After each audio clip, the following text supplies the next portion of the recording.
out here. Uh-oh, Richard. Oh, Will Smith just smacked the shit out of me. Keep my wife's name out your fucking mouth. Yes. It was a G.I. Jane jump. Keep my wife's name out your fucking mouth. I'm going to, okay? Okay. Everybody hates Chris. Y aquí es cuando muchos conocimos quién era Chris Rock. A mediados de los 2000, la carrera de Chris Rock llegó a su mayor esplendor, y en una época donde las series autobiográficas no eran tan populares como hoy en día. En el año 2004, Fox le propuso a Chris Rock hacer su serie autobiográfica, una que relatara la infancia y primeros años del comediante. Chris Rock llevaba años intentando contar su historia, mencionando en entrevistas cómo un niño negro de Brooklyn fue golpeado e insultado por el aislamiento, como si fuera odiado solo por existir. Tiempos horribles, pero formadores. Cuando Chris Rock plasmó estas ideas en el papel, se dio cuenta de que su vida estaba siendo demasiado trágica como para una sitcom. Buscando dar un tono más ligero, llamaría a uno de sus viejos escritores del programa, Ali Leroy, con quien adaptaría y estructuraría su vida, tomando como base otras series afroamericanas de la época, como The Jefferson y Good Times, pero principalmente tomando como base la serie de los años maravillosos. Y entonces sucedió. Ahí estaba la maestra. Tomando ciertas libertades creativas en detalles para la historia, condensando a los 7 hermanos de Chris y sus historias únicamente en 2 personajes, y sobre todo, el mayor cambio podemos verlo en la época. La pubertad y adolescencia de Chris Rock fue en los años 70, pero para mayores libertades creativas, la serie tomó como punto de partida a principios de los 80, con la idea, el guión, y un cambio de productora a CW, había que escoger lo más importante, el cast. Para representar la versión infantil de Chris Rock, se hicieron audiciones a más de 300 niños. Se buscaba a alguien que pudiera representar la timidez y seriedad de cuando Chris era niño, decantándose por Tyler James Williams, un pequeño actor que había tenido un par de apariciones en Plaza Sésamo, pero que cumplía de manera tan natural las características que se buscaban para la versión infantil. Para el papel de la hermana menor fue mucho más simple, ya que todos los hermanos de Chris Rock eran hombres, eligiendo así a Imani Hakim, y un poco más de lo mismo con Drew, cuyo perfil era muy específico, carismático y atlético, pero sin caer en el cliché, escogiendo a Taquan Richmond. Lo verdaderamente difícil estuvo en los padres de la serie. La madre de Chris es descrita como una mujer enérgica y sarcástica, pero no tanto como fue la audición de Tichina Arnold, siendo tan natural y espontánea que el papel de Rochelle tuvo que ser reescrito una vez más. En entrevistas, Chris describió a su padre como un hombre duro, pero afectuoso, quien apenas era capaz de dormir luego de un largo día en sus 2 empleos, convenciéndose por el en ese entonces poco conocido actor Terry Crews, un actor que había participado en un par de cintas con papeles secundarios, pero que pudo cautivar el estudio, representando el amor y dureza que puede tener un padre como lo es Julius. Y en 2005, trayendo el primer episodio de Everybody hates Chris. Brooklyn, 1982.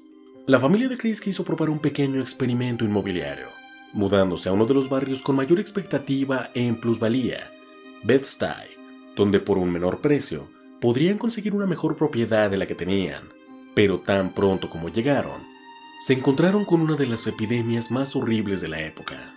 Bed-Stuy se convirtió en el centro de una epidemia y adicción generalizada, aumentando la violencia, la desintegración familiar y un conjunto de enormes problemáticas sociales que iban escalando.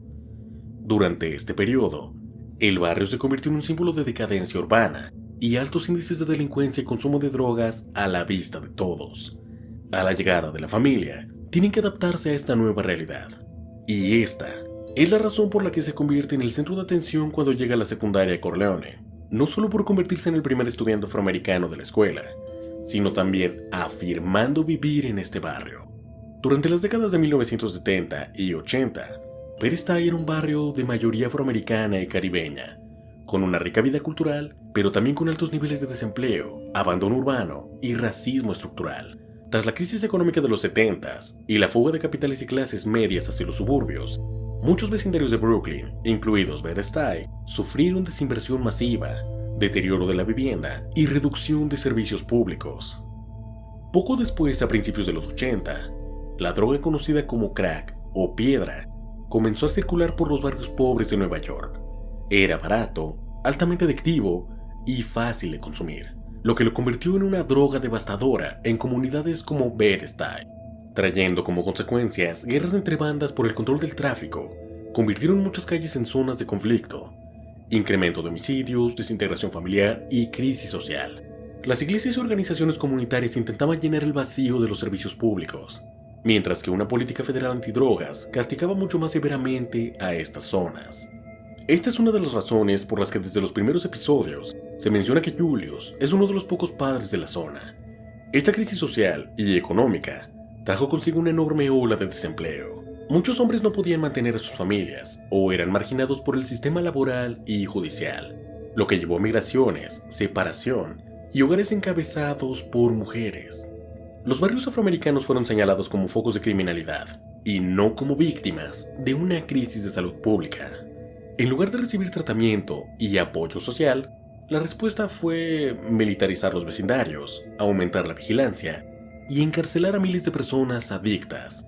Mientras tanto, cuando otras crisis afectaron décadas después a comunidades blancas rurales, la respuesta fue más compasiva y médica, mostrando el doble estándar racial en la política de drogas estadounidense. Hace algún tiempo, escuché en un video que en México hay 3 temas tan relevantes para la sociedad por las pocas opciones y oportunidades: el narco, la política y el fútbol. Un poco de esto se refleja en esta serie, con la diferencia de que las opciones eran menores. Aún con íconos recién surgidos de la época como Michael Jordan o Martin Luther King, la segregación legal llevaba muy poco tiempo de ser abolida, y los padres de Chris, Julius y Rochelle, sufrieron las consecuencias, injusticias y falta de empatía legales, siendo esta última uno de los personajes más polémicos dentro de la serie, siendo tildada todo el tiempo de mala madre, desobligada y clasista. Que lo es, pero esto último con un motivo muy válido. Rochelle era una madre muy estricta y autoritaria, dado que cualquier error que sus hijos cometieran sería mucho peor que para otros. Viviendo en un barrio peligroso, era muy fácil que sus hijos terminaran en el mundo de las drogas y el crimen. Por eso, en gran parte, la importancia de Rochelle de mantener las apariencias frente a todos. Y basado en esta ideología, Rochelle haría que su hijo Chris fuera inscrito en la escuela Corleone, en ese tiempo denominada únicamente para blancos, convirtiéndose en el primer estudiante afroamericano en la historia, posicionando a Chris en un limbo entre ambos mundos. Para este punto, pensé que la serie tomaba algo de inspiración de Malcolm el del medio. Una madre regañona, un padre que parece ser mejor pero en realidad no del todo, hermanos que pueden hacer lo que quieran, obligado a estar en un entorno que lo perjudica y, sobre todo, la llegada de Chris representa un choque cultural entre ambas realidades sociales, pues pertenece a 2 mundos distintos y a la vez a ninguno. Sobre todo por la idea, y una pregunta que nunca se responde precisamente en la serie: ¿por qué ninguno de los hermanos de Chris va a Corleone con él? Pero Everybody Hates Chris es mucho más que eso. Una de las principales críticas a estos videos es que la familia del medio no es pobre, pues tienen una casa propia y autos. Y aunque la pobreza es y debe ser medida desde el contexto socioeconómico del país y persona, Everybody Hates Chris toma todo lo anterior, añadiendo una capa de crítica social y racial más expuesta y verídica, posicionándose en un contexto social donde el protagonista pertenece al sector desfavorecido. Podemos ver de primera mano situaciones y hechos que parecen una exageración, y que sin embargo fueron diluidos para presentar una comedia y no una realidad histórica. Aun cuando las series contadas desde la perspectiva de Chris y su forma de ver el mundo fueron una realidad, y este junto con otros es el mayor acierto de la serie. Everybody Hates Chris pudo ser una de las primeras series biográficas que tanto se popularizaron hoy en día, pero gracias a Dios que no lo hizo.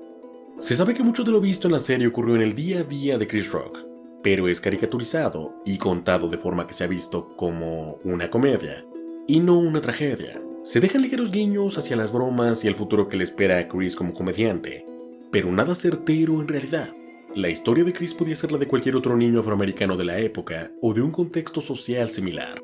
la comida estando totalmente contabilizada. Comer de más era dejar sin comida a otro.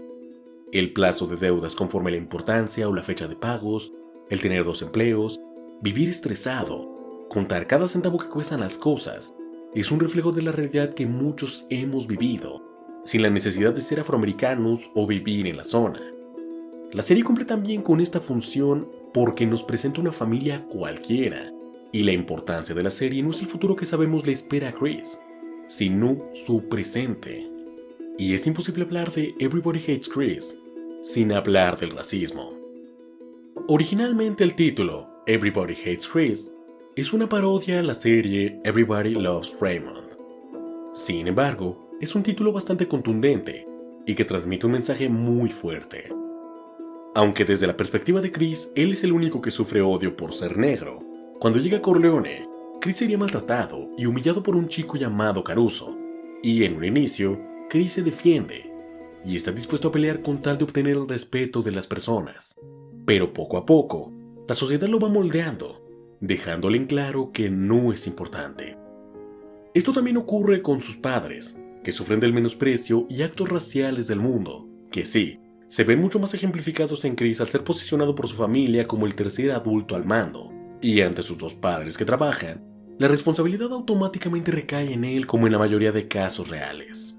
Una madre que intenta seguir aparentando ante las personas y el mundo, un estilo de vida que simplemente no es el suyo. Adicta a las tortugas de chocolate y el azúcar, refleja el estrés diario y ansiedad en su vida. Al igual que Julius, quien comienza obsesionado por los pagos, pero ese estilo de vida poco a poco va dejándole sin ganas. El tener 2 empleos, de jornadas laborales exageradas y un pésimo sueldo, le hacen replantearse todo conforme el avance de los capítulos. Y sí, si este video supera los 12,000 likes, ya sabes quién es el primer personaje de la serie en ser analizado. El consumo y venta de drogas, los asaltos, el bullying, son tratados en todo momento como una comedia, pero como alguien que habla sin haber visto la serie en su época, sentí varias escenas muy fuertes y que dudo alguna otra sitcom, ni siquiera Malcolm se habrían arriesgado a retratar. Y es parte de por qué Everybody Hates Chris es una joya. No endulza, no maquilla, no evade la realidad. Simplemente hace pasar la escena como una comedia y aplica la misma técnica que yo. Utilizar la banda sonora como recurso y hacer pasar una escena trágica a una cómica.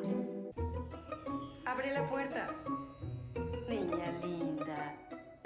El racismo seguía vivo, pero disfrazado, desarrollándose en un periodo después de las luchas por los derechos civiles y la eliminación de la segregación racial, pero el hacer que una ley sea reformada no cambia el sentir colectivo de las personas. El racismo ahora es estructural y social. Incluso vemos ejemplos donde hay afroamericanos discriminándose entre sí, ya sea por razones económicas o incluso colorismo.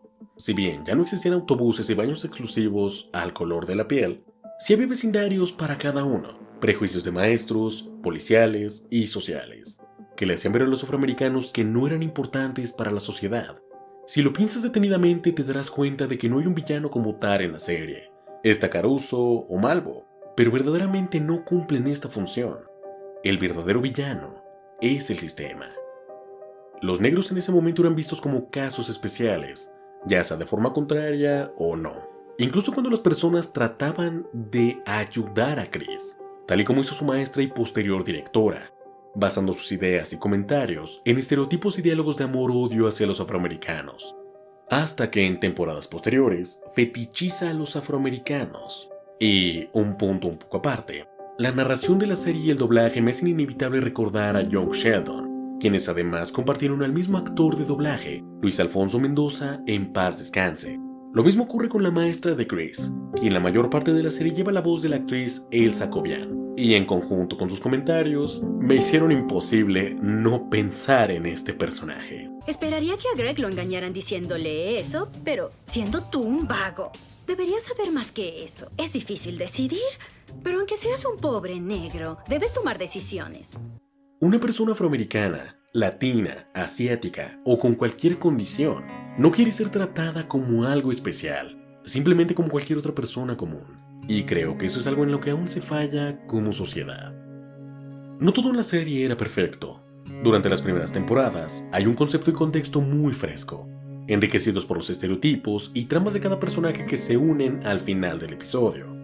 Sin embargo, a partir de la segunda temporada hubieron episodios que perdieron esa idea, dando capítulos genéricos y que poco o nada aportaban a la trama. Una idea que personalmente creo fue aumentando con el paso de las temporadas, llegando a un punto donde solo se reciclaba el mismo episodio y era puesto en una situación temporal diferente. El episodio final de la serie tiene uno de los contextos más extraños. En sitios como IMDb, es reconocido como el mejor rankeado de la serie, pero los comentarios de los fans y el público hablan de este final como una basura. Rápidamente luego de que Chris se graduara de Corleone, entró a la preparatoria Tattaglia, y justo antes de graduarse, la directora le menciona que no puede hacerlo, pues no ha llegado a tiempo las veces que la escuela solicita.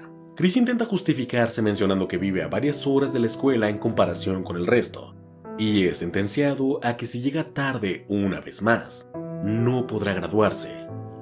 Chris intenta todo para llegar a tiempo, pero es detenido por el simple hecho de ser afroamericano.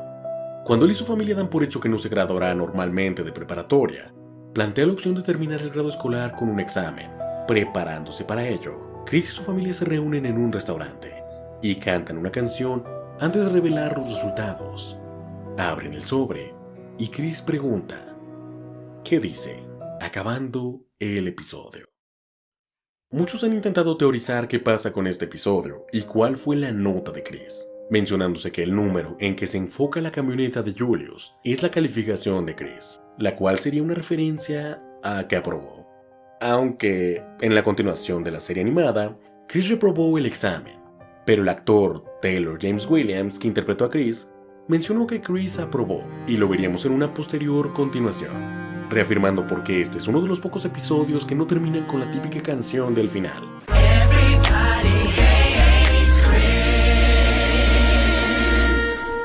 Que alude a la tragedia. Pero Chris Rock mencionó que en la vida real él reprobó este examen, comenzando a trabajar en el restaurante que Chris menciona al final, dando así inicio a su carrera como comediante. Personalmente no considero que el final es una porquería como muchas personas suelen decir, sino más bien era necesario. Como dije anteriormente, uno de los mayores aciertos de la serie fue no hacer una autobiografía. La historia de Chris Rock había terminado en ese punto, y no quería contar nada sobre su carrera como comediante o sobre la posterior muerte de su padre, etapas menos claras y demás ficción que distarían con la serie, terminando como una serie de supervivencia, más que una donde se consiga un objetivo, puesta en un sistema donde ganar no siempre significa triunfar necesariamente. Y no crean que no leo sus comentarios.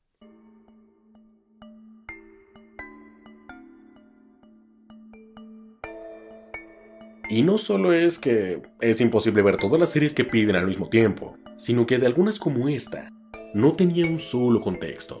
A diferencia de muchas comedias norteamericanas, Everybody Hates Chris no tuvo ni de cerca, al menos en México, la misma clase de exposición, marketing y audiencia que otras como Malcolm el del Medio o The Big Bang Theory, siendo transmitida en canales de pago como Comedy Central y MTV. Encontré un par de publicaciones donde las páginas oficiales de Azteca 7 mencionan haberla transmitido hace algunos años, pero muy pocos se enteraron, siendo muy popular en general en Brasil. Everybody Hates Chris es una serie cuya influencia puede verse claramente en otras sitcoms, y de haber sido promocionada al grado de otras, habría sido un éxito mayor de este lado del mundo. Pero tú, ¿qué piensas? Si este video te ha gustado, apóyame con un like, compartiéndolo y suscribiéndote al canal. Prometo que te quedarás y disfrutarás de todo el contenido que hay a continuación. Yo soy Fernando García. Hasta la próxima. Amigos míos, hemos llegado a 300,000 suscriptores. Amigos, creo que por más que pase el tiempo, nunca terminaré de agradecerles todo lo que hacen por mí. Todos sus comentarios, todas sus sugerencias, todo el cariño que recibo de parte de ustedes es algo que no tiene precio. Sin embargo, quiero ofrecerles un pequeño regalo. Como saben, cada 100,000 suscriptores realizamos un sorteo. Y en esta ocasión, para evitarnos cualquier clase de problema, lo realizaremos en mi grupo de difusión de WhatsApp. Así es que solo participarán las personas que sigan la dinámica en el grupo de WhatsApp. Por lo que si aún no estás incluido, únicamente tienes que ir al link que te dejo en la descripción o utilizar este código QR. En el grupo de WhatsApp no solo encontrarás memes, noticias, sugerencias e ideas para otros videos, sino también que realizaremos la dinámica para este sorteo, en donde ustedes escogerán cuál es el premio. Sin más, no tengo otra cosa que hacer que decirte gracias. Gracias por confiar en mí, y aunque aún parece lejos, sé que algún día conseguiremos la meta del 1.000.000.